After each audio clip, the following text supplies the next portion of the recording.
Hello, everybody. My name is Hunter Derek. I'm one of the programmers for Looters of the Arcane, and I'm going to do a quick couple-minute instructional video on kind of how the trap system was put together and how it works. And so that way, if anybody has any questions on it, they can refer back to this video. And you can always ask me, but in case I'm not around, you can kind of see the different components, how it's set up for now, and things of that nature. So, arrow traps. Let's talk a little bit about that first. So this is the arrow trap. This is the game object that is holding everything, the trigger, the slots where the arrows will come out of. So the way it's set up, so you have the wall, cancel.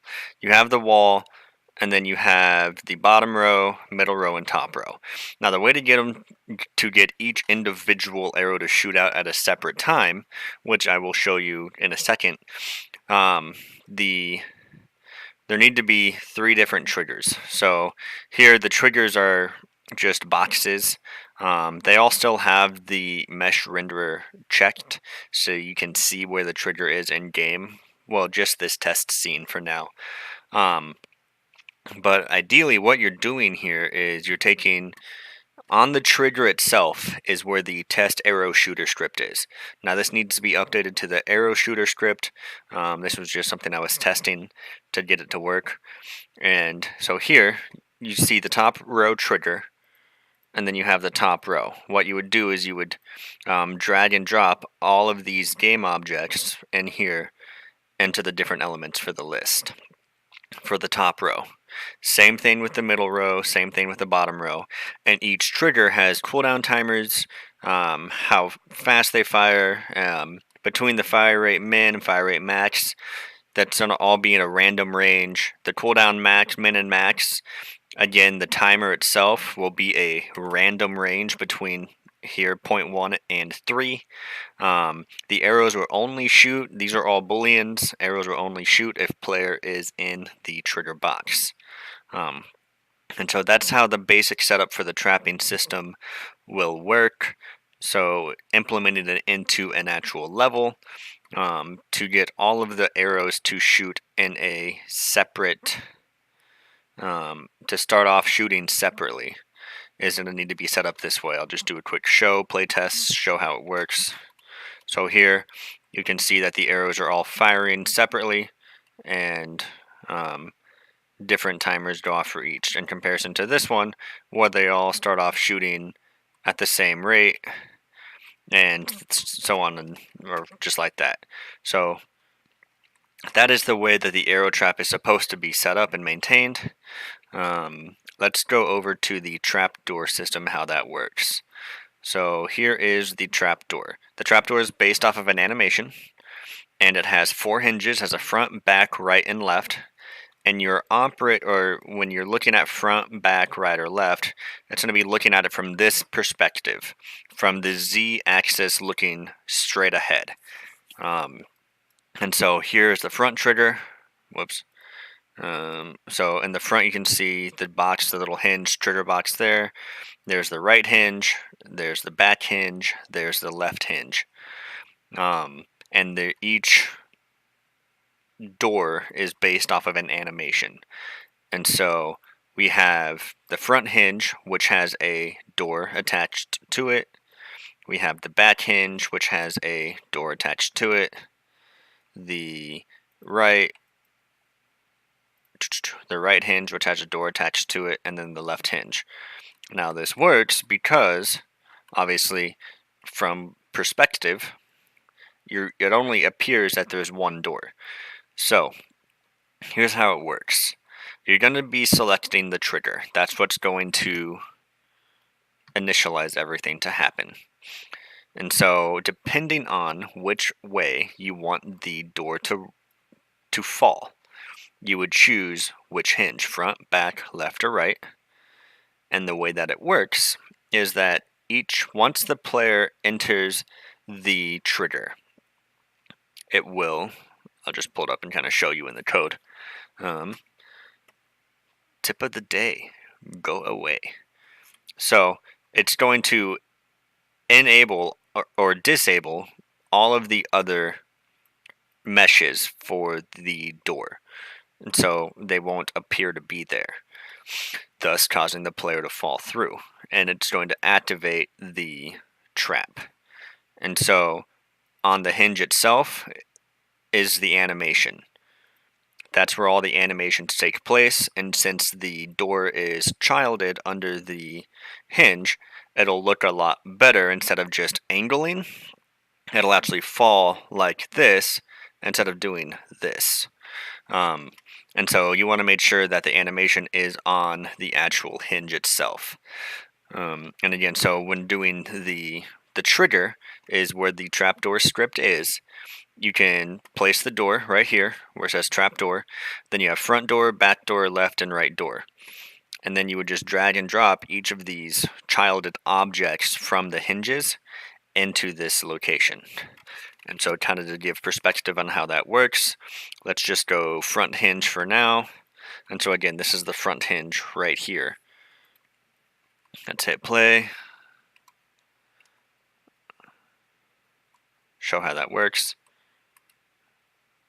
So enters the trapdoor, closes. Now let's go to just left hinge. And again, the left hinge will be right here.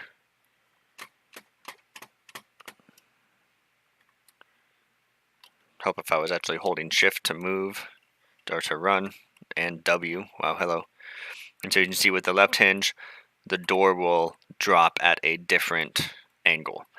And again, with the mesh renderer being disabled, you don't see any other door. So that's going to be kind of the basic concept of how the trapdoor works and operates for now. And then going to the RC car. RC car is pretty straightforward.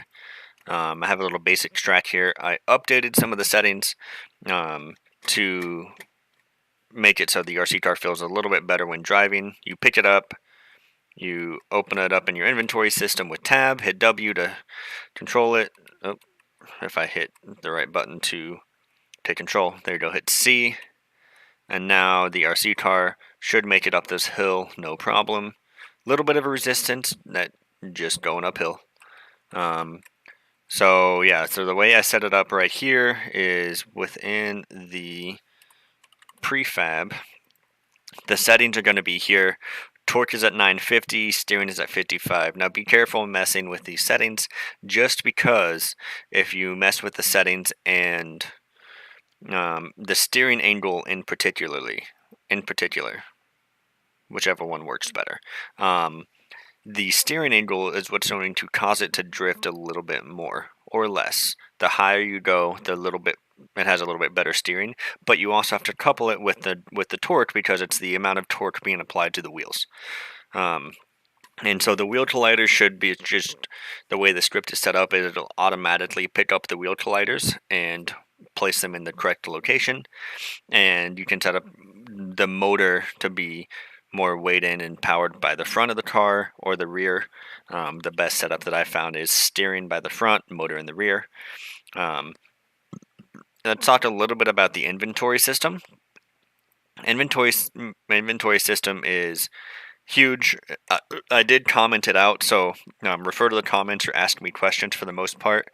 But the inventory system is built off of a canvas, and so currently it's disabled. Here you have the canvas itself, you have a panel. Within that panel you have the items parent, which is a secondary panel with inventory slots behind it, which are buttons, and these are just icons, so that way it'll show the actual icon when you pick up an item. Now the script itself, these are based off of a runtime event. On the inventory slot, there's an inventory slot script. Here you can choose the key that's going to correlate with each slot, 1, 2, 3, or 4. On the items parent, there is no script. On the inventory panel itself, there is no script. However, on the canvas, there is the entire inventory UI script. And here you're going to have to drag and drop each corresponding game object. So the inventory UI would be the inventory canvas, or the items parent, obviously the items parent tab or game object. And so kind of just to show the base of what it looks like and how it works is that it operates and um, it has a bunch of different components kind of working with each other. Um, the the button is not a button that you can choose to open the inventory menu. I set it up in the input where not on the axis where it says inventory. I made the positive button be tab. So if you want to change the button to open up or to change the button to open or close the inventory menu, you can go in here, change it to tab, I for inventory, B for bag, really whatever it is your heart desires. Just be sure that if you change it in the script, make sure that you use capital I for inventory because it will be character specific. But yeah, so that's all I'm really going to get into with the inventory menu just because it can be such a complex component to try to break down and explain. If you have any questions, send me a message, and I can try to break it down a little bit easier that way. But as far as that goes, the arrows, the trapdoor, the RC card, and very briefly on the inventory system, that's kind of how everything works and operates. Thank you all for watching, and again, if you have any questions, message me, let me know. I'm on Discord, Slack, email, whatever works best, comment. And hope you have a great rest of your day, and talk to you soon.